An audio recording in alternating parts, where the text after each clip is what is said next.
एक ही गुरु के दो शिष्य हैं, सुदामा और कृष्ण, संदीपनी उपाध्याय इनके गुरु जी। लेकिन एक शिष्य सोने की नगरी का राजा है, पूरे विश्व का अधिपति भगवान है, और एक शिष्य एक फूटी सी झोपड़ी में रहता है। एक बार संदीपनी विद्यालय में जब कृष्ण सुदामा पढ़ते थे, तब भृगु ऋषि पधारे, सबसे क्रोधी ऋषि, और आकर के गुरु मां से भिक्षा मांगी। माते भिक्षाम देहि, माता भिक्षा प्रदान करो। मां ने मन में विचार किया कि अभी सामग्रियां तो इतनी नहीं कि मैं भिक्षा दे सकूं, मना कर दिया। बोले भगवान आप कल आ जाना, आज तो भिक्षा के लिए सामग्री नहीं है, शाम को जब आ जाएगी तो कल आपको प्रदान कर दूंगा। अब भृगु ऋषि तो क्रोधी, उनको तो जब मांगे तब चाहिए। नेत्र बंद करके उन्होंने ध्यान लगा करके देखा, क्या इतनी बड़े गुरुकुल की रसोई में कुछ भी नहीं है। तभी उन्होंने पाया कि वन जाने वाले बालकों के लिए पोटली में मैया ने चने रख रखे हैं, कि जो बालक वन में जाएंगे पुष्प तोड़ के लाएंगे, लकड़ी तोड़ के लाएंगे, वो चने खा लेंगे वन में जाएंगे तो, उनके लिए चने रखे थे। भृगु ऋषि बोले बालकों की ज्यादा चिंता है, एक ऋषि द्वार पर आया उसकी चिंता नहीं है।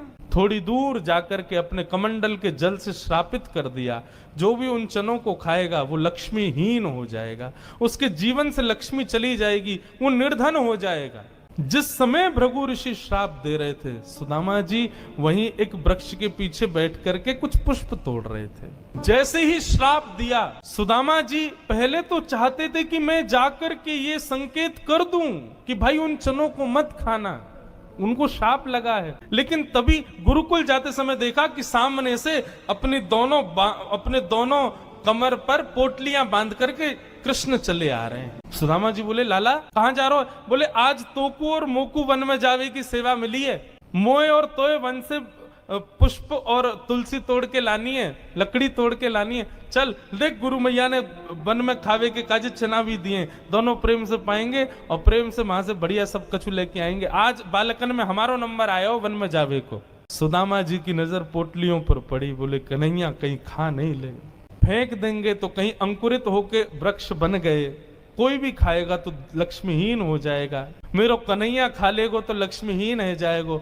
सुदामा जी जिद करने लगे, बोले सुन तू बाकी के सामान रख अपने पास, ये पोटली मोह दे दे मैं बांधू अपने कमर पे। ठाकुर जी बोले क्यों, मैंने बांध तो रखी। बोले तेरो भरोसा ना है, तो को भूख लगेगा तो मेरे बटके ने खा जाएगो, मोकूद है, जब भूख लगेगी तो दोनों बांट के खाएंगे। और जिद करके सुदामा जी ने दोनों पोटली अपने पास रख ली। वन में वृक्षों की लकड़ी तोड़ रहे हैं, पुष्प तोड़ रहे हैं, फल तोड़ रहे हैं। सुदामा जी मौका ढूंढ रहे हैं, कब मौका मिले मैं भागूं एकांत में चने खा लूं। तभी जोर की बारिश होने लगी। बारिश के कारण ठाकुर जी तो एक वृक्ष के नीचे जाकर के खड़े हो गए। अरे आजा सुदामा यहीं खड़ो है जा, बहुत वर्षा हो रही है। पर सुदामा जी एक बगल में एक और विशाल वृक्ष था, उसके ऊपर चढ़ गए, डाल पर जाकर के बैठ गए। वर्षा हो रही थी, ठाकुर जी एक वृक्ष के नीचे खड़े हैं, दूसरे वृक्ष के ऊपर सुदामा जी बैठे हैं। सुदामा जी बोले यही सही समय है, और पोटलियां खोल करके सुदामा जी खाने लगे। ठाकुर जी ने देखा, ए सुदामा मेरे उचना है बा में खा मत जाइयो, रुक जा वर्षा रुकंद मैं हूं आ रहा हूं ऊपर। लेकिन सुदामा जी के नेत्रों से आंसू गिर रहे हैं। बोले लाला तू सदा प्रसन्न रहे, मेरे बट की लक्ष्मी भी तेरे पास आ जाए, तेरे जीवन में कभी कोई कष्ट नहीं आवे, मेरे लाला को कभी रोनो नहीं पड़े, कभी उदास नहीं हो, कभी दुखी नहीं हो, यही मेरी मित्रता को उपहार में अपने कृष्ण को देना चाहूं। और उपहार के रूप में सुदामा जी ने मानो अपने जीवन में प्राप्त होने वाली समस्त लक्ष्मी भी श्री कृष्ण के चरणों में पधरा दी, और दोनों पोटली के चने स्वयं सुदामा जी खा गए। द्वारिकाधीश कृष्ण उस दिन तो सोच रहे थे कि सुदामा तूने एक बार भी विचार नहीं किया कि मेरे भी चने थे उसमें, पा गया। सुदामा जी क्षमा मांगने लगे, बोले माफ कर दे लाला, भूख ज्यादा लगी हमारे, खा गए हो, लेकिन वास्तविकता कौन जाने। सुदामा जी महाराज फटी टूटी झोपड़ी में रहते हैं, उधरी हुई धोती पहनते हैं, अन्न जल का तो कोई ठिकाना ही नहीं है, ऐसे घर में रहते हैं। पत्नी बोली द्वारिकाधीश आपके मित्र हैं, आप जाते क्यों नहीं कभी उनसे मिलने? सुदामा जी बोले कहीं मेरी दशा देख करके कोई ये ना सोचे गरीब है, भिखारी मांगने आया, इसलिए मुझे अजीब लगता है। और दूसरी बात ये कि मैं कृष्ण का सखा हूं, अब कृष्ण तो बढ़िया राजकीय वेश में रहता है और मैं ऐसे रहता हूं, कोई मुझे देख करके कहीं ये ना सोचे ये कैसा सखा ठाकुर जी का, इसलिए मुझे लगता है कि मैं यहीं से ही उनको भज लूं, उनके पास ना जाऊं। सुदामा जी की पत्नी ने सौगंध दे दी, तुम्हें मेरी सौगंध है, जाओ द्वारिकाधीश से मिलके आओ। पत्नी की सौगंध मान करके सुदामा जी आज विचार करने लगे, जाऊं? कृष्ण ये तो नहीं सोचेगा कि कहां से आ गया, कुछ मांगने आया है। कृष्ण तो नहीं सोचेगा, लेकिन उसकी पटरानियां, उसके राज्य के लोग, महामंत्री आदि, ये सब तो नहीं सोचेंगे। सुदामा जी को बहुत संकोच हो रहा है, लेकिन पत्नी की सौगंध है तो निकल पड़े। पत्नी ने 4 घरों में जाकर के अलग अलग एक एक मुट्ठी चावल लिए, जानबूझ। क्यों?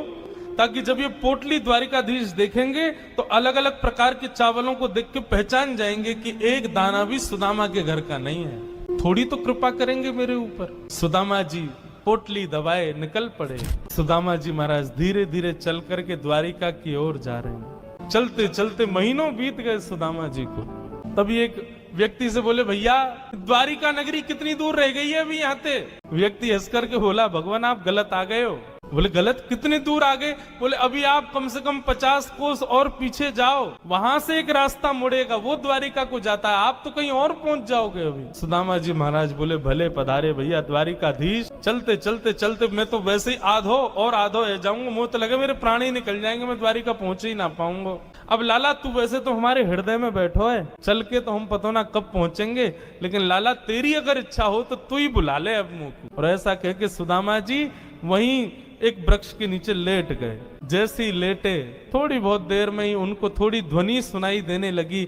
नेत्र खोल करके देखा, सोने की नगरी है, चारों ओर जय श्री कृष्ण जय श्री कृष्ण जय श्री कृष्ण नाम की ध्वनि आ रही है।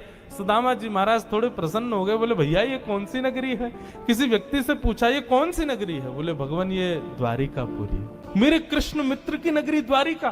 बोले हाँ ये द्वारिकाधीश की नगरी द्वारिका। सुदामा जी तो नाचने लगे, जय हो वारे कन्हैया तेरी कृपा। भैया ये द्वारिकाधीश कहाँ बैठे होंगे? बोले सामने जो महल दिख रहा है इसी के राजा हैं द्वारिका, आप चले जाओ। सुदामा जी गए द्वारपालों से जाकर के बोले, भगवान मेरी फटी हुई धोती और मेरे पतले दुबले तन को देख करके आप ये मत सोचना मैं गरीब हूँ कुछ मांगने आया हूँ। पहले ही स्पष्ट कर दिया, मैं कृष्ण का सखा हूँ। हम दोनों एक साथ एक ही गुरुकुल में पढ़े हैं, नाम मेरा सुदामा है। आज अपने सखा से मिलने आया हूँ, आप कृपा करके उनको जाकर के ये बता दीजिए। और सुनिए, यदि वो बहुत व्यस्त हो तो उनको परेशान मत करो, आपके इतने बड़े महल में कोई खिड़की हो वहां से मुझको उनका दर्शन करा दो, मैं तो केवल उनको देखने आया हूं। द्वारपालों ने बंधुओं ससम्मान सुदामा जी को बिठाया। कहा महाराज द्वारिकाधीश प्रसाद पा रहे हैं, हम फिर भी निवेदन कर देते हैं। भीतर जाके द्वारपालों ने जैसे ही बताया, द्वार पर आपके सखा आए हैं, बचपन के मित्र हैं, नाम उन्होंने सुदामा बताया है। सुदामा नाम सुनते ही भगवान खा रहे थे, खाते खाते रुक गए। बोले क्या नाम बताया? बोले सुदामा। मेरे बचपन के सखा सुदामा आए हैं बाहर? बोले हाँ नाथ सुदामा जी आए। आप प्रसाद पा लीजिए, हमने उनको कह दिया है आप जब निवृत्त हो जाएंगे तब दर्शन कराएंगे। भगवान बोले प्रसाद ये आवश्यक है?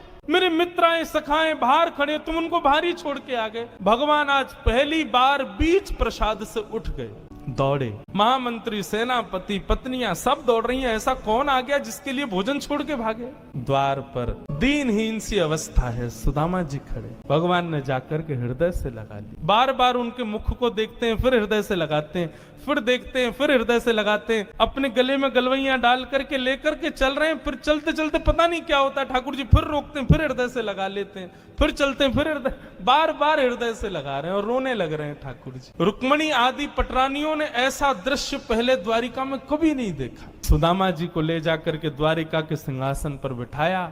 भगवान ने अपने नेत्र के अश्रुओं से सुदामा जी के चरणों को धोया और संपूर्ण जल द्वारिका के चारों दिशाओं में छिड़क दिया। बोले हमारी द्वारिका पवित्र हो जाएगी। सुदामा जी के चरणों का चरणामृत। सुदामा जी कह रहे हैं लाला मैं इन सबके योग्य ना हूं, ये सब कहा कर रहे हो भैया?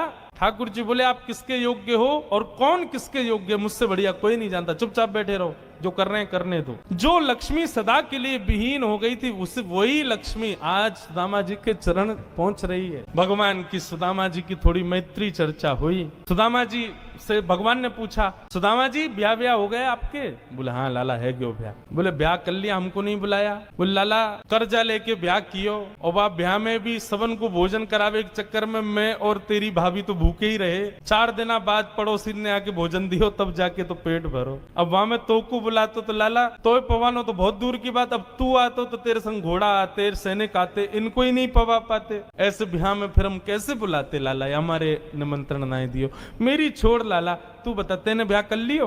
भगवान बोले हमारे ब्याह की मत पूछो, जैसे आपका ब्याह बताने लायक नहीं ऐसे हमारे ब्याह भी बताने लायक नहीं। बोले नहीं नहीं लाला बता ब्याह भयो कि नहीं? भगवान बोले हो गया। अच्छा भाभी कहाँ है? चलो मिलवाएं भाभी से। बोले यहीं बुला? तो बोले नहीं बड़ी जगह चाहिए भाभी से मिलने के लिए। बोले क्यों? बोले अब चलो पता चल जाएगी। विशाल एक सभागृह था, सुधर्मा सभा, और उसमें महाराज असंख्य जहां तक देखो भगवान की पत्नियां खड़ी हैं, घूंघट सिर पर रखा है, इतनी सारी माताएं बहनें दूर दूर तक सिर दिख रहे हैं, लाल लाल साड़ी पहने भगवान की सब पत्नियां। सुदामा जी बोले द्वारिका की सब माताएं बहनें दर्शन करने आ गई महात्मा का। सुदामा जी बैठ गए, भगवान ने इशारा किया आओ एक एक करके सब प्रणाम करो। मैं रुक्मणी प्रणाम, देवी चरसो भाग्यवती रहो। मैं जामवती प्रणाम, देवी चरसो भाग्यवती रहो। मैं सत्यभामा प्रणाम, देवी चरसो भाग्य। मैं कालिंदी प्रणाम, देवी चरसो भाग्यवती रहो। मैं भद्रा, मैं लक्ष्मणा, सब प्रणाम करती हुई 500 पत्नियां प्रणाम कर गई भगवान के। जब 1000 पत्नियां प्रणाम कर गई, ठाकुर जी खड़े खड़े देख रहे थे। सुदामा जी बोले लाला यहाँ पे आइयो, कितनी और हैं अभी? भगवान बोले 16,108। अच्छा लाला ये सब अपनी है? भगवान बोले हाँ सब अपनी। वाह लाला तेने इतने सारे ब्याह किए, 16,108। अरे भैया हमें एक में ही बुला ले तो हम भी आ जाते मालपुआ खावे। हमने एक किया वहां में नहीं बुलाया, तू नाराज है क्यों? तेने इतने सारे कि एक में ही बुला ले तो। ठाकुर जी बोले कितने ब्याहों में तो मैं भी नहीं गया था, मेरे बिना ही ब्याह है गयो, बिना दूल्हा के ही बारात चल गई। बोले लाला देख पतलो दुबलो सो में सुदामा 500,000 पत्नियां प्रणाम कर गई, मेरा तो अभी से बीपी हाई है गो।